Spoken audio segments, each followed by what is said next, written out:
wing it. You'll be okay, Boone.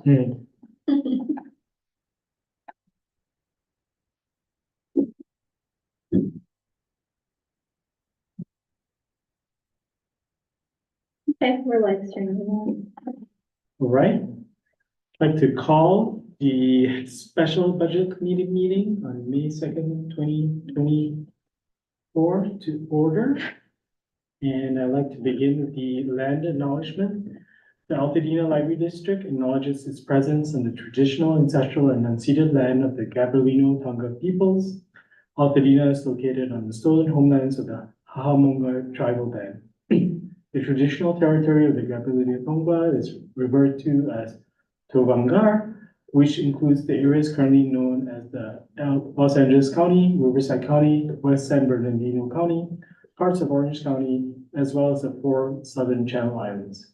Entities such as the U.S. government and non-native settlers have subjected the Gabrielino Tonga peoples to historic and continuing injustices, including genocide, forced displacement, and cultural and linguistic erasure.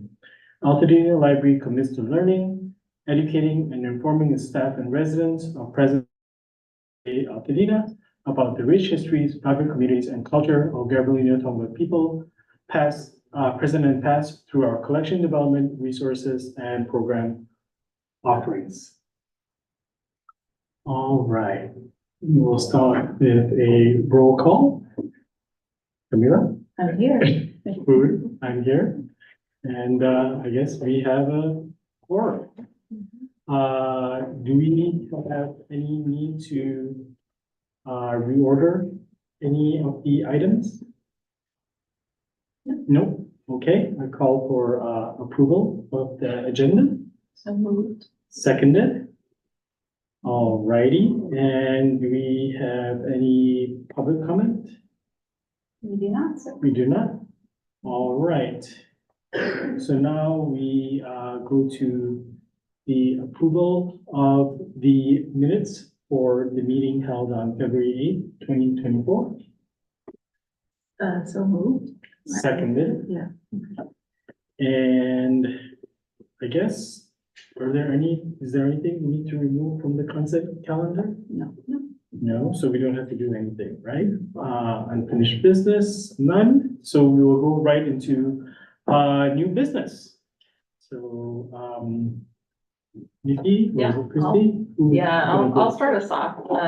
Okay. Good afternoon, trustees, budget committee. So today we are presenting the proposed salary schedule for fiscal year 2024-25. We'd like to present that first, so that we can talk through what the rate that we agree that it should be.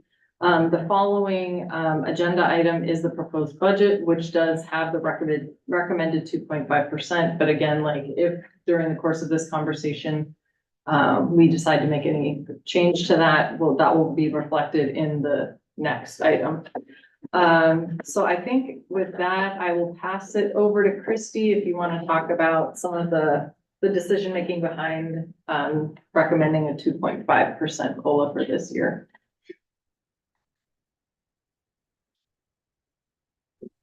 Okay, I think I'm unmuted, but I don't know if I'm on camera. Let's see. There. Oh, okay. Sorry about that.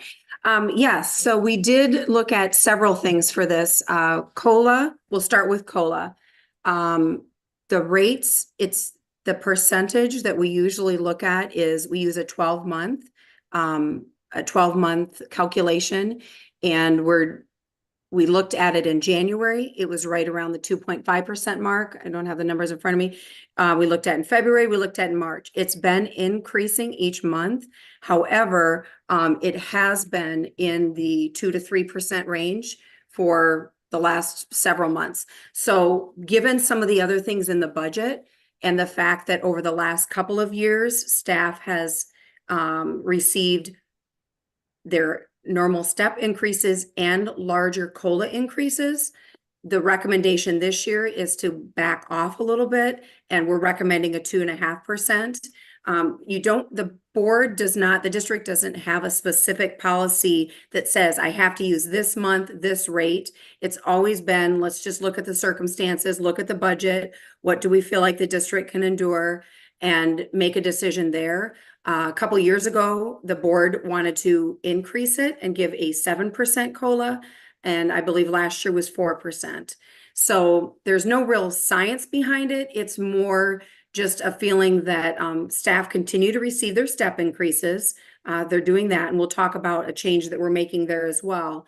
But we just felt that given the budget, given some of the other priorities for the district, given the levels of the reserve, 2.5% seemed fair.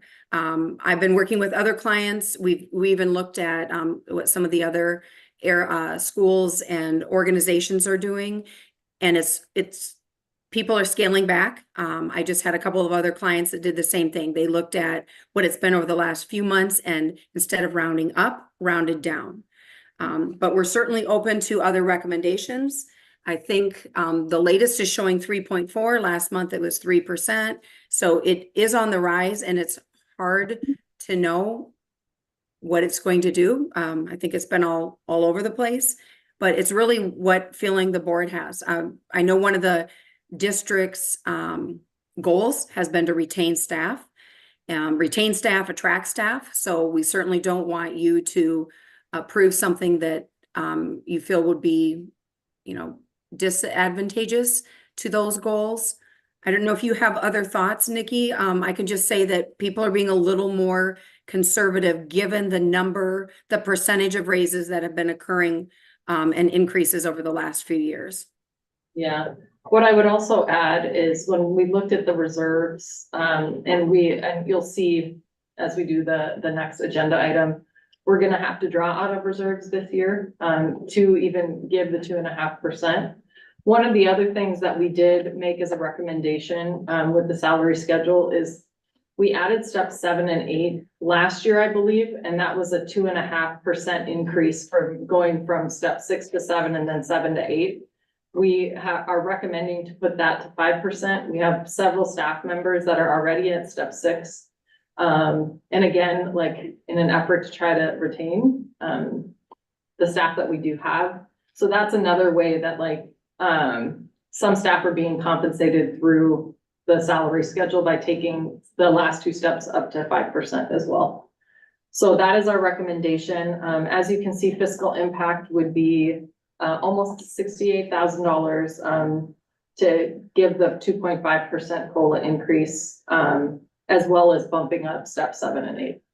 So that number includes the step bump up, Yes. not just the COLA. Yeah, so it takes into account the staff that would hit step 7 or 8 this next year and what that increase would include. And you say you have to pull out of, you're gonna have to pull out of reserve Yeah. either way? Yes, if the next agenda item with all of the recommended changes that are like the COLA, we're also in the next agenda item, going to talk to you about increasing the amount that we're giving for health benefits monthly. We're looking at pulling over $70,000 out of reserves next year to be able to cover all of this. Mm-hmm. Another consideration to both agenda items really is it has felt to Christy and I like things are kind of like leveling off. We were seeing 5% the last few years with increased property taxes coming in. We do believe this next year it's probably going to be closer to the 2%. So in the past few years, we've been able to spend more because we've been making more, but we anticipate that sort of leveling off. And we want to make sure that whatever increases we're giving, we're able to sustain them as they compound each year, right? Yeah, because I don't think I computed that we would have to come out of reserves. Because I was gonna ask, last year was a 4 and this one would be potentially 2.5, like if it would be better to be somewhere in the middle at like a 3. Mhm. But I imagine that will increase the amount that has to come out of It reserve. would. Yeah. Not like super substantially, but at the same time, like then next year, it's that 3% that we're having to then again give COLA on top of. And keeping in mind, if you look at this year's budget, we're gonna end the year anticipating putting 100,000 in reserves. So it's actually like $170,000 swing. Because we're ending the year with a plus 100,000, and we're anticipating not only spending that 100,000, but having to pull another 70 out of reserves. So again, we felt like this was probably the most responsible way. And of course, we always conservatively budget. Typically, we come in lower than we anticipate, but again, it's hard to predict like what property tax is if it's gonna keep going up. We just don't think that's gonna be the case.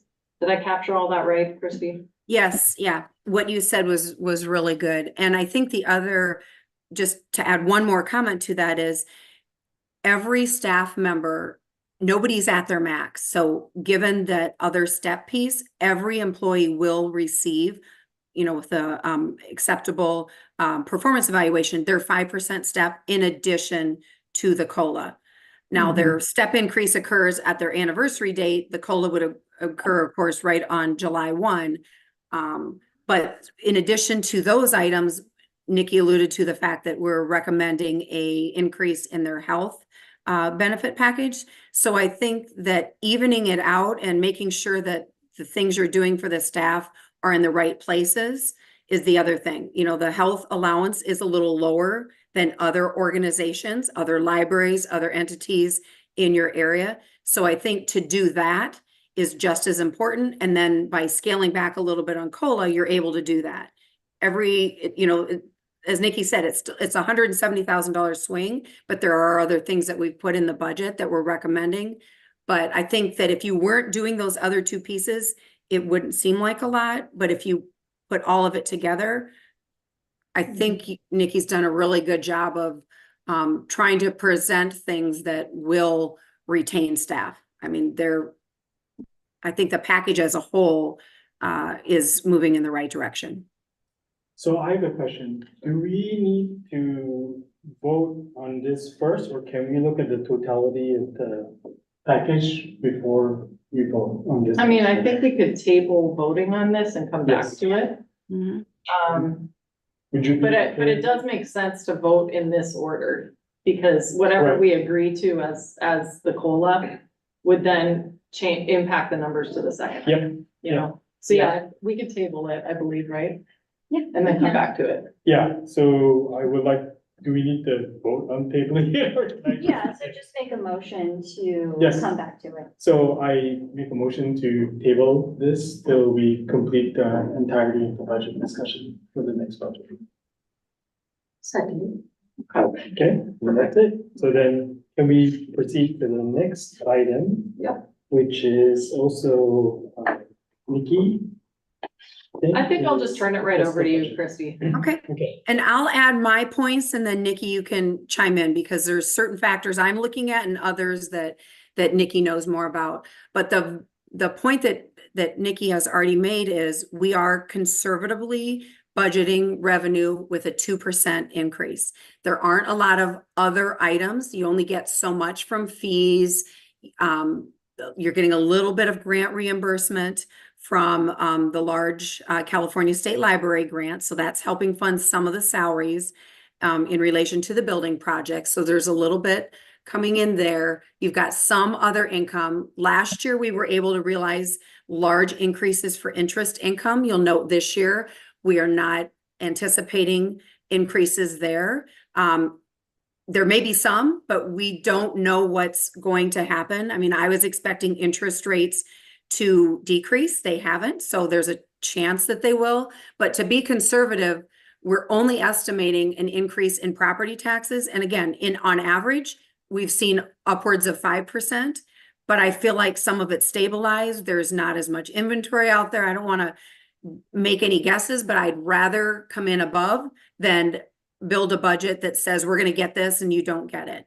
So we've kept that at 2%, but knowing that all your expenses, or at least a majority of them, go up. So that is why it's as it turns out, there will be a slight withdrawal from the reserve.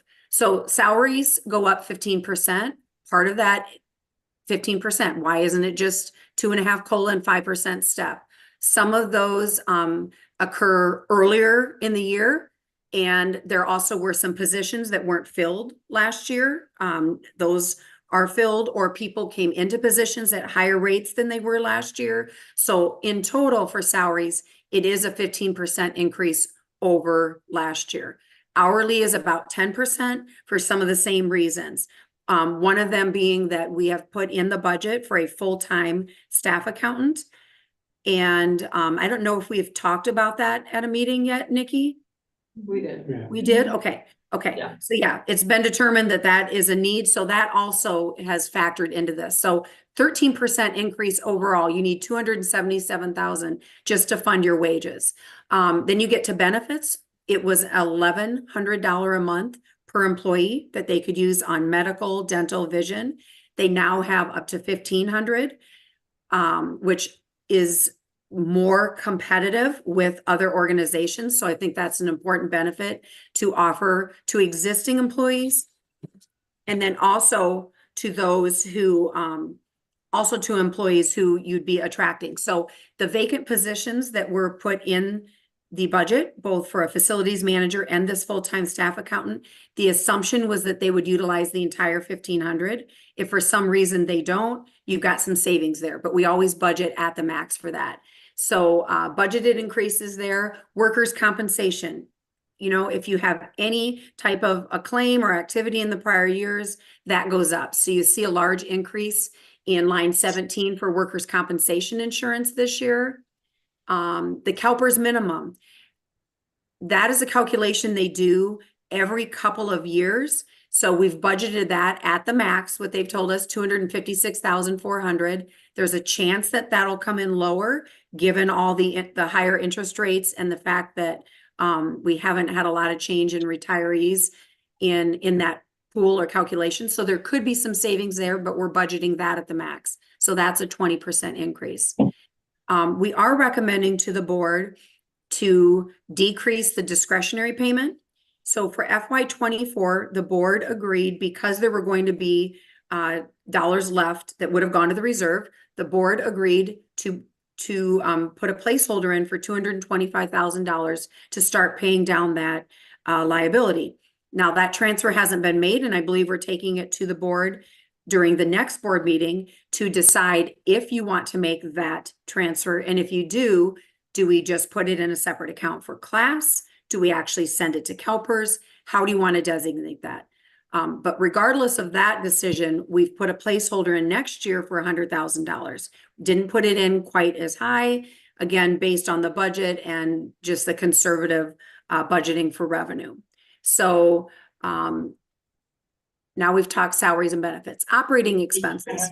Can I ask a quick question? Yes, sure. So I think when we did the previous adjustment on the insurance, I remember a statement where, you know, many percent of the staff at this point, and it was a big percentage, Mhm. wouldn't have to pay anything out of pocket monthly, right? Mhm. So Correct. why this change at this point if the majority of staff aren't utilizing it? I'll speak to that first, Nikki, and you might be able to put a more personal aspect on that. It does so happen that existing staff used to, a lot of them were not did not have family coverage, and so they weren't utilizing all of that. However, some of the latest hires and potentially your newest hires will. So part of it is attracting new staff. The other part is not to benefit any one individual, but there are, I'm going to say 5, maybe 6 employees now who do have family coverage and pay quite a bit per month. So you're correct. If you're single or have coverage somewhere else, you know, within your family, you only need one, you're utilizing about right around the $1,100 mark with the rate increases. But anybody with at least one person coverage or family, correct me if I'm wrong, Nikki, I feel like it's several $100s per pay period. Yeah, and I'm looking at it largely as we're trying to recruit new people. Mhm. Our health benefit coverage is substantially lower than a lot of other government agencies around here. And I do know, like, one of the recruitments I'm involved with now, it would be a family, insurance package. So again, I think it's like just another way that we can attract, Right. people in. And, you know, and I feel like if I know there are some staff that work for us that could potentially expand their plans, but based on how expensive our plans are, they don't elect to do that at this point. So, you know, I look at it more as like a recruitment tool to have like a really, not fair, what's the right word, appealing compensation package for people Right. coming. Right. Yeah, cause like the staff that do have family plans I do payroll, so I mean, it's between $500 and $700 a paycheck for health insurance, Right. so. And retention is as important as, because when you lose an important staff member, the cost of replacing them is not small either. So you're right, it's both attracting and keeping. And I would say this is the number one topic and budget line of any of the clients. I have a number of clients that pay 100%, some that pay 90%. Yours is among the lowest I've seen. And forget that group. Nikki and I did do some calling around and assessing in terms of those in your area, and the lowest by far. I think the county, I don't have the list in front of me, Nikki, but when we looked at those, it wasn't even close. Yeah, the county and the city pay 100%. Yeah. Um, And that's For how you the- lose your employees too, right? yeah, But regardless of whether it's individual or family, is that Mhm. true? That's a Yes. very strange, I wish Bamford did that, I know. yeah.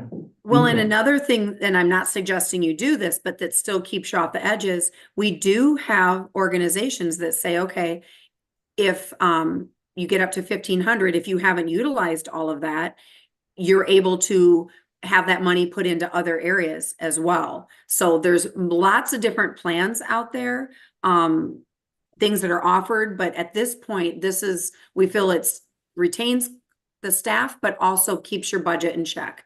Because you start Yeah, doing too many things, you Yeah, know, you can't sustain them. well, I'm curious because I do feel like this is a little bit of a singles tax in a sense as well. Like they're not reaping that benefit, right? That is a lost benefit, so it's not quite equitable. And yeah, the idea of us putting it aside for other activities is interesting, but it also blows the budget a little bit more. And this is a back-to-back year where we've essentially doubled the amount. Wasn't it 700? I don't even remember. It was like almost 750. Yeah, Yeah. so we've gone from 1750 to 1400, right? Right. In 2 years, which is significant. Yeah. Yeah, okay, that's fine. We can talk about that later. Okay. The operating, the professional services, IT, all of the other areas are pretty in check. Their staff has been really good, especially with the move and determining what things need to be done now, what need to be later. Of course, we don't want to cut at all on programming and materials. You see just slight decreases there, and part of that has to do with the closure of Bob Lucas for a period of time. But the majority of the lines really are staying the same, or they're just moving within lines. You do see a little bit of an increase in audit and financial consulting. I mean, there's rate increases there. Legal, been very fortunate that other than the building project fees, that there hasn't been a lot of need for that. There's some other consulting with an HR consultant and some of those things, but we're not really anticipating any increases there. I think in the discussions, all the meetings we had with staff, managers in particular, just being very conservative, but still trying to offer, the programming and the materials. So I don't have a lot to say about any of those lines. The other decision that I think we talked about during one of our last meetings had to do with the building project legal fees. Because the budget could sustain it this year, general fund picked up those fees. For this year, we are bringing that back to the capital budget. And the reason for that is because the district had received good news about the grant funding. And it looks like that budget will be able to cover those fees. So we've taken that out. That's the other notable piece that's been removed from the budget. And as Nikki mentioned, with all of this, where do I keep, with these increases, decreases, it does show a net withdrawal from the reserve of 72,700. I believe that's being conservative, but it's still where we'd like to present the budget. Have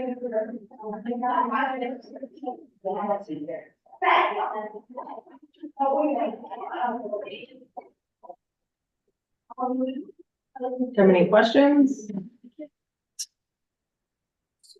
Numbers.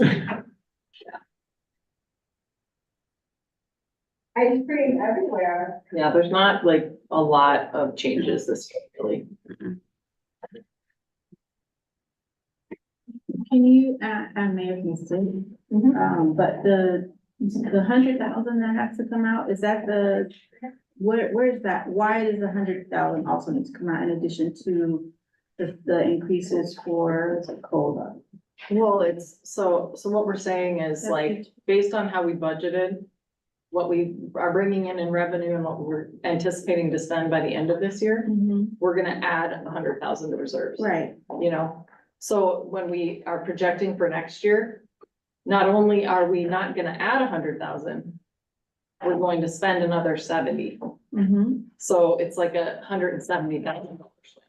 It's like we ended up in the positive, and not only are we not gonna break even, we're gonna have to pull. yeah, my brain is just not computing that, but. Christie, can you explain it better? No, well, you did really well, but what she's saying is if we were comparing apples to apples, we would like to keep giving $100,000 to the reserve, which means your reserve would be building by 100,000 each year. Yeah. But instead of being able to build 100, we're kind of losing that 100, right? We're just going to stay and we're going to take 70. So in real numbers, it's $170,000 swing because we're not adding 100 and we're taking. So I don't know that I'm saying it any better. You're not spending 100, an extra 100, but if you were comparing what you had last year to this year, technically you will have 170 less because we're not adding 100 and we're taking. So if Okay, you're that just makes sense. comparing dollar to dollar, does that kind of help? Yes. Sometimes you just have to hear it 3 or 4 times, I think, too. Yeah. I got it now. Yeah. Thank you. You have historically, I mean, for the last few years, you've been adding to your budget. And part of that has been because of the changes in the real estate market and the property taxes, which again, could happen this year. I always commend Nikki and her staff or compliment them, whatever the word is, affirm what they're doing. Very conservative with revenue, but they make sure they're still doing the expenditures. So what could happen to your budget is to the positive, not to the negative. If we wanted to inflate the revenue and decrease our expenses to look like you were gonna present this really rosy picture, we're not doing that. We're showing you a very real / conservative budget and still hoping or intending to do everything we can to make it even better than we're presenting. And we do have an opportunity at mid-year to come back and discuss this. So the things in this budget, you're not going to be able to do much about salaries and benefits if you approve the budget. Those are going to occur, but we do still have that discretionary payment of 100,000. That's a placeholder.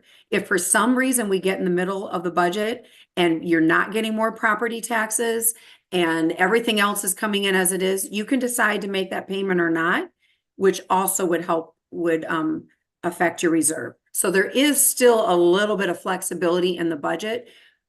We just are proposing that we start out with this and then continue to monitor as the board does every month. Yeah, but I mean, the discretionary payment it is discretionary, but last year we put 200K towards it, right? And now we're deltaing down 100K. And yeah, I mean, our salaries, so this is the projection that every position is filled. Is that why it's a big delta of 300K?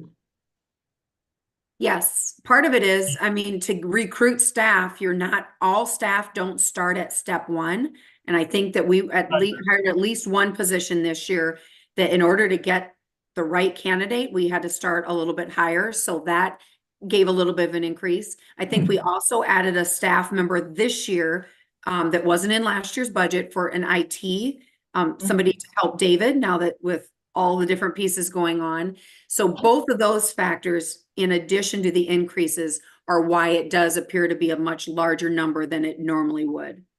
That makes sense. And we filled adult services manager, which Yeah. had been vacant since 2021, Mhm. or no, 2020. So we've definitely increased the salary positions. Right. So, but with essential people. Mhm. Mhm. Makes sense.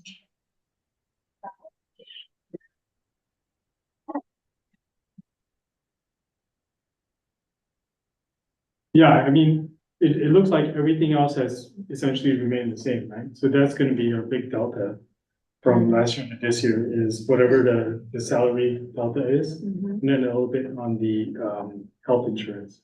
Yeah, that's about. Which 400 again goes base. back to why we are recommending only a 2.5% COLA, is to benefit both the employee, but also for the district to be able to sustain it.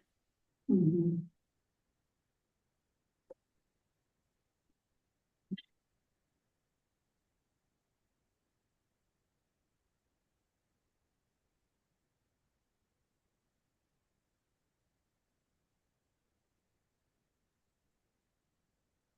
Is there anything to talk about in the 12? That's really, it is what it is, donations and grants. And Nikki, do we move on to donations and grants and capital before you do a motion? Do we present them all? Yeah, we present them all. So, Oh, okay. so the motion today is gonna be what we're gonna go back to, we'll Right. table this, go back to the other one. But you're motioning to recommend approval of this to the full board. Right. So And So they do we- could potentially, make some changes too. yeah. They could even, and the reason we bring it in May is because technically it doesn't have to go into effect till July 1. So we could bring the budget back in June June. too, if we need to. Right. And it gives us time to put in the request for that percentage increase if we needed, whatever that was as well, right? Or no? The special tax rate, Yes, that I think I put in Right. here. I don't We're remember not where I doing it. included it. We're not doing it Yeah. at this meeting because we don't think we. the special tax assessment firm, no, it needs to be done, Oh. but last year, we brought it to the budget, first the CFD committee, then the budget committee, then the board, based on last year's, Right. parcel numbers. NBS recommended we not do that until they actually come out, because she Okay. thinks we're gonna have to bring it back again anyway, so Okay. we'll just do it at that time, which is the end of July. Right. We'll have to have a special meeting. Okay, Do we want to move to the donations and grants? Do you want to see all of the budgets and discuss them before you go back and yeah. address the salary Yeah. schedule? Okay. Mhm. So donations and grants, the big thing you'll notice, the change this year has to do with the expanding our footprint. The vending machines have been purchased. I believe they're put into use. They're filling them. So that, it looks like you've lost a lot of revenue, but really almost $200,000 of it pertain to the vending machines. We do have a slight decrease from the foundation funding this year, and that has to do with some specific programs that they don't fund every year. So their general funding has remained the same. I think it's just certain pieces. What is it? Ode to the Land, Tournament of Roses. Some of the special things that they started offering the last couple of years will not continue this year. Friends has kept their donation the same.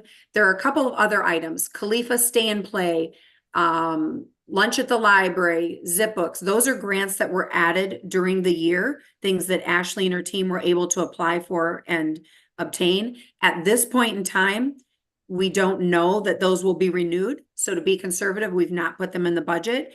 If they're able to apply during the year, we'll add it at that point, and then they will continue with those programs. But for right now, my understanding is they have to reapply each year. We're just keeping them in there at 1 year. The literacy grant is a grant that they continue to receive. The funding fluctuates a little bit. There's a small decrease there. That helps fund not only the literacy program, the English as a second language program, but it helps support the salaries that are for the 2 staff members that put on those programs. So you'll see some figures there for salary and hourly.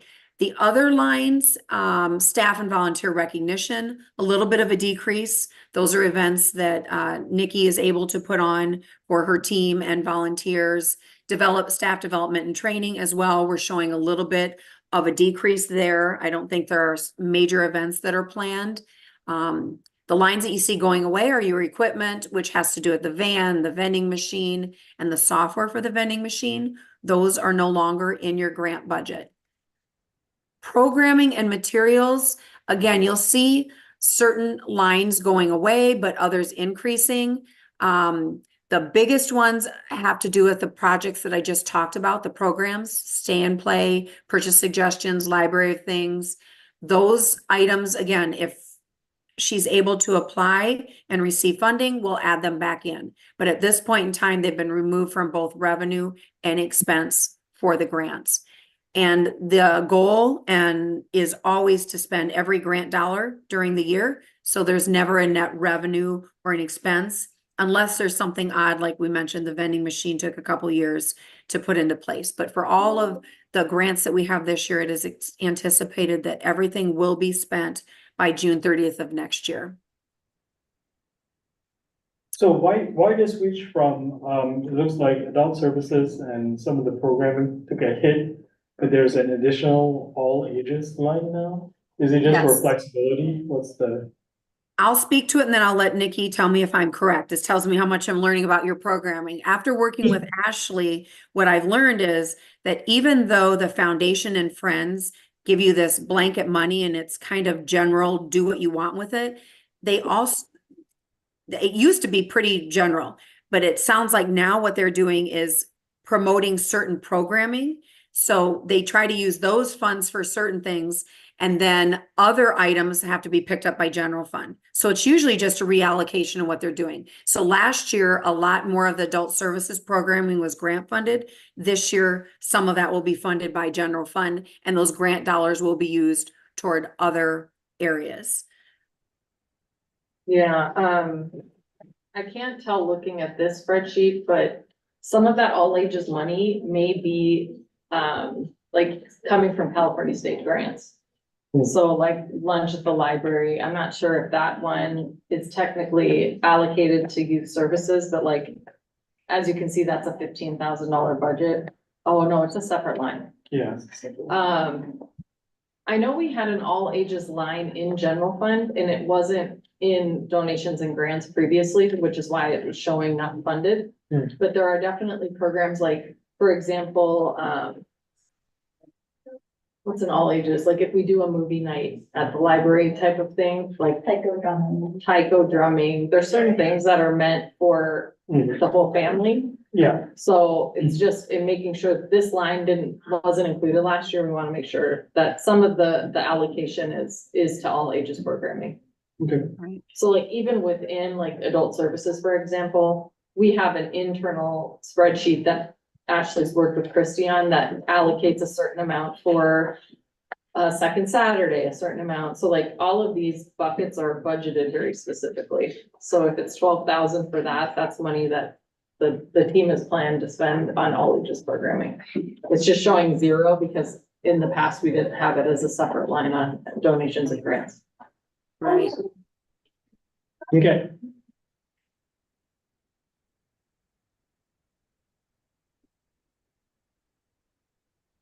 Any other questions on donations and grants? No. Okay, we'll move to the capital budget.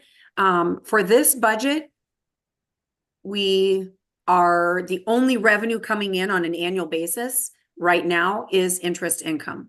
The grant was already received, the bond proceeds were already received, so they're not shown as new activity.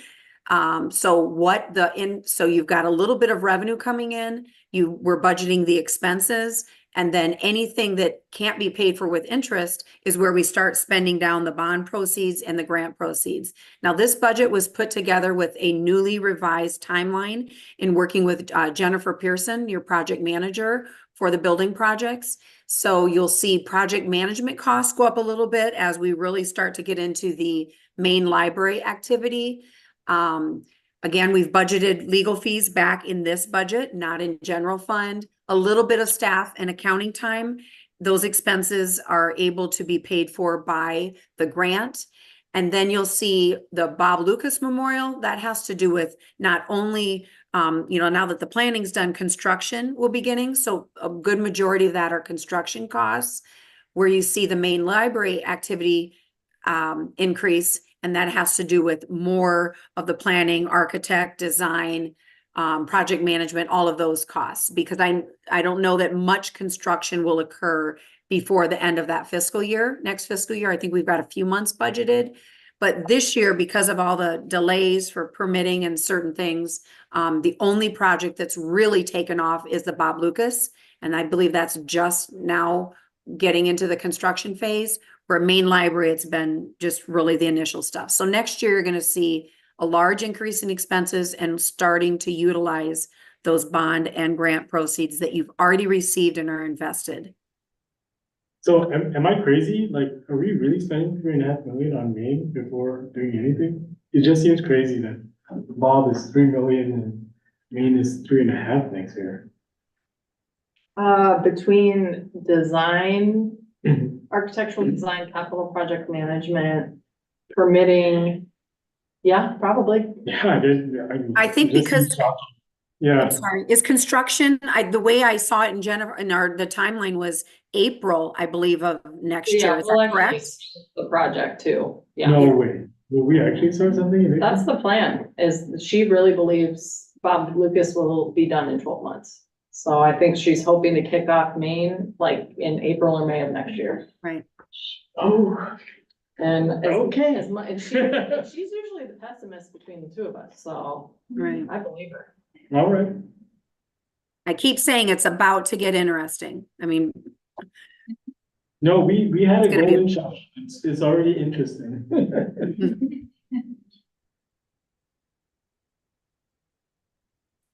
okay, that's all I have unless you have other questions. You can go back to your first discussion about the salary schedule. And I can, we can, just to reiterate, with what we've proposed in the salary schedule, you would be it's a projected $72,000 withdrawal from your reserve balance, which I also will say one other thing. I think I left the balance is at the bottom for you. Let me make sure. Yeah, so your reserve balance would be going from 4.8 to 4.7. Now your target is right around the $2 million mark because it's 50% of expenditures. So it's a little over 2 million. So you are above your target reserve. But that's a good thing. So we don't really, and knowing that every year expenses are going to increase, we've kind of drawn that out a few years to make sure that you can still sustain that balance and that you won't, be in jeopardy of meeting your target reserve. And then we didn't have to go into, do we have to go into reserve in the past, since I've been here? I don't think so. Been a few years. No, we haven't gotten into reserves yet. And I mean, again, we'll know a lot more at mid-year because that's when we'll see what's come in with property tax, and it could swing another way. But it's just not what we're anticipating at this point. Mhm. Yeah, I think we've had the weird fortune of being understaffed in a sense, right? And so depending on projections and assuming full staff, but I think it's pointing to a situation where we're kind of close to the numbers. And so, I think overall, I don't see any issue of bringing this to the board. Like, we don't, we're gonna have the discussion at the board meeting. Yeah. But I would say I have like some concerns of the push towards, the full 1,400 versus the current 1,100. Maybe 1,250, 1,300 something. But I think that's a very, very minor concern.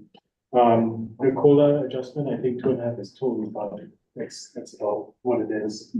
And then for the 5% step increase, we have put it at 2.5 for a reason, so I think we should have a discussion as to why now it's 5% as opposed to why we had put it there prior. But I don't think there's anything stopping us from Can you say more about your concern about the 14? It'd be taking it from 1,100 to 1,500 a month. Yeah, And can you say more about why, can you speak again to why that is? Real quick. I mean, part of it is because we only have, I think it's 4 staff currently, potentially 6 with how we're hiring right now. Well, actually, we're hiring 2 full-time library assistants, a staff accountant and facilities manager. There's only 4 people right now that have more than an individual plan, so the fiscal impact is much lower than if, let's say, every staff member had a bigger plan. So I think integrating it now when it's like, we're not taking as big of a hit by raising it to that level. But again, the reason it's important to me is as I've brought in new people, it's definitely a sticking point in the recruitment process that we only give up to $1,100 a month. And yes, that's substantially more than 500, which is what it was when I got here. But it's ridiculously low in many ways. And especially even when you look at surrounding agencies to right here. Christy and I looked at what, Right. or you did the research for us too, right? It's the same. For, The Okay, yes, I health did. benefits. yes, I looked at quite a few places. Yeah. So we felt like, you know, to be competitive, more competitive, it could have been closer to 2,000. We thought that was crazy. Mhm. And we think 1,500 is a good number that will help us bring people on board. More palatable, because again, like the family plans that we currently have people in, like I said, range from 520 to 630 per paycheck. So that's why I'm recommending doing it now when it's like less of a fiscal impact. It will increase. Yeah. But again, like we may be able to bring on and retain better people by offering a little bit more appealing of a compensation package is the way I would put it. well, but I feel like, again, it's kind of like, if the data is there, we should show the data. Like, if this is a properly, vetted issue, right, let's have the data. Let's We can attach do it. a comparison. Yeah, we Yeah. can certainly provide that comparison. We've got it. We had something like that prior already, and I feel like this is very deja vu, right? When we went from the initial 700 to 1100. I remember that Yeah. conversation. Yeah. Yeah, so again, I We think, definitely include Yeah. that when we bring it to the board this month. Yeah. Sure. yeah, I don't, again, this is partially in the noise, but I do feel it's a little bit of a singles tax. And I mean, I have a family, right? But like my workplace doesn't care, like if you have to pay for it, that is your choice in a sense, right? Yeah. So, understanding if there's also a capability to add a little bit of benefit to the other folks, I think would be equitable as well. But again, I don't think it's a sticking point, nothing to stop us from bringing this forward, right? We should definitely have a discussion. Yeah. So I guess we will untable it and go back to, the first vote, which is approval of the recommendation to adopt the updated salary schedule for 24 and 25 to be presented to the Board of Trustees. So, can I actually? I'll vote you so moved. And then, we didn't have a discussion on the actual budget. Do you have any concerns, Camila? Okay, so same thing, review and approval of the proposed fiscal year 24-25 budget to be presented to the Board of Trustees. So, Second, yeah. Okay. I think that And infers that we're all in favor, right? Yeah. yes. And so we have, let me see. Next item is proposed future agenda items. Does anybody have any? No. All right, and then, let's see, meeting is adjourned 4:58 PM, May 2nd. So an hour, Thank you. all done. Thank you, Christy. Thank Thank you. Yes. Thank you, Christy. We'll see Thank you you, next committee.